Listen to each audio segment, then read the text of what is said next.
Minkejja weda ta' riforma fil-ħabs għaddaqs illum dan ma kien fi stat daqstan diżastruż.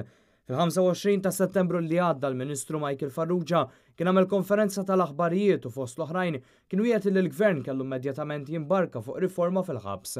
Dakinhar kien wieħed li hu kien se jirriforma s-sistema ta' tmexxija tal-ħabs. Kien spjega wkoll li dan kellu jsir bl-iskop li tiżdied l-effiċenza u l-priġunieri jingħataw l-akbar ċans li jwettqu b'suċċess programmi edukattivi u ta' riforma. Ir-riformi kellhom jinkludu wkoll il-proposta li d-direttur tal-ħabs ikollu rwol ta' kap eżekuttiv li jimplementa programm ta' ħidma bbażat fuq deċiżjonijiet li jkunu approvati minn bord tal-gvernaturi tal-ħabs. Dakinhar il-Ministru Michael Farrugia kien sejjaħ bħala inuman l-ħlasijiet li jitħallsu l-ħabsin tax-xogħlijiet li jkunu qed jagħmlu. Spjega kif qed tiġi evalwata l-possibilità li l-gvern iħallas parti mill-bolla tal-ħabsin sakemm dawn ikunu qed jiskontaw is-sentenza. Illum 8 xhur wara dik il-konferenza tal-aħbarijiet, il-Ministru Farrugia falla totalment għaliex minn dak il-paroli kollu li wieħed ma daħħal xejn fis-seħħ.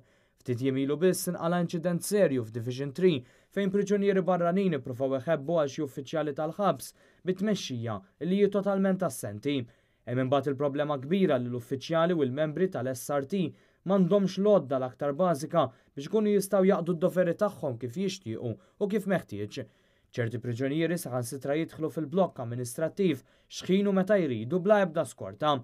Dan il-fatt u fatti oħra diskriminatorji bejn il-priġunieri qed jurtaw bil-kbir lil ħafna minnhom u kollha li xjafu li xi ftit għandhom ir-riħ fil-poppa iżda oħrajn mhumiex meqjusa għal dawn il-ftit priġunieri li jaħsbu li jistgħu jagħmlu li jridu x'ħin iridu.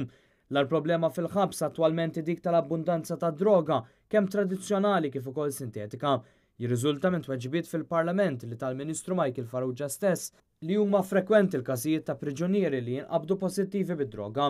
Michael Farrugia tant qed fallilu r-riforma li wieħed li saħansitra l-Prim Ministru Joseph Muscat intervjena biex jibdew negozjati ħalli jkunu identifikati numru ta' persuni li jieħdu f'idejhom it-tmexxija tal-ħabs.